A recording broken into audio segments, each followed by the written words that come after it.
à ce phénomène de changement, de transformation de notre société.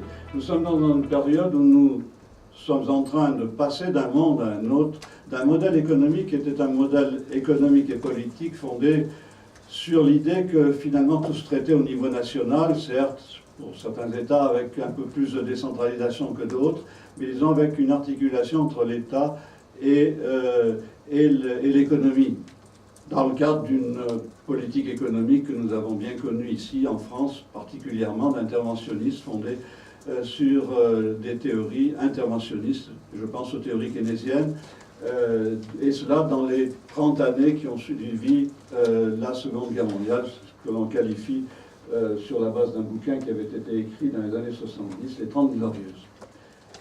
Alors, notre groupe a été installé très récemment, donc je me cantonnerai à une présentation de nos premiers éléments de réflexion qui seront par la suite probablement développés par les intervenants de ce soir.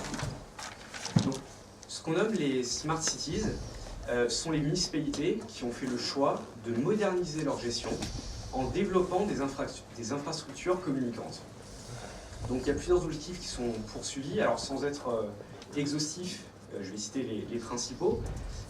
Il y a la réduction de l'impact écologique des municipalités. Il y a notamment un objectif, l'objectif zéro papier, qui se fait par la gestion électronique des documents. La diminution de leurs dépenses de fonctionnement et l'amélioration de la qualité du service public.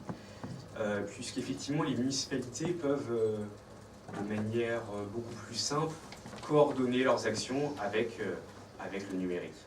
Aujourd'hui, le numérique à Issy-les-Moulineaux, c'est 500 sièges, enfin sur le territoire, excusez-moi, c'est 500 sièges d'entreprises, alors plus ou moins grandes, hein, ça va de Microsoft ou Cisco France jusqu'à des startups, alors qu'ils sont aujourd'hui plus vraiment des startups comme Weezing, qui est leader dans les objets connectés et la santé, ou Pay by Phone, qui était encore il y a quelques années une petite start-up qui proposait des solutions de paiement du stationnement par téléphone, qui aujourd'hui est essaimée à l'international. Augmentation et concentration de la population, fragmentation de l'information entre les administrations, puisqu'on reste quand même dans des logiques un peu en silo. J'ai mon responsable de crèche qui gère la petite enfance, mon responsable d'école de premier niveau, premier degré qui gère l'inscription des enfants dans l'école primaire, etc., etc. Je pourrais continuer par autant de services publics finalement que ceux qu'on a proposé. Augmentation aussi de la réglementation, puisqu'on a géré plus de personnes, on va commencer à leur demander des pièces justificatives, pour leur demander peut-être pas avant, et qu'on va commencer à entasser.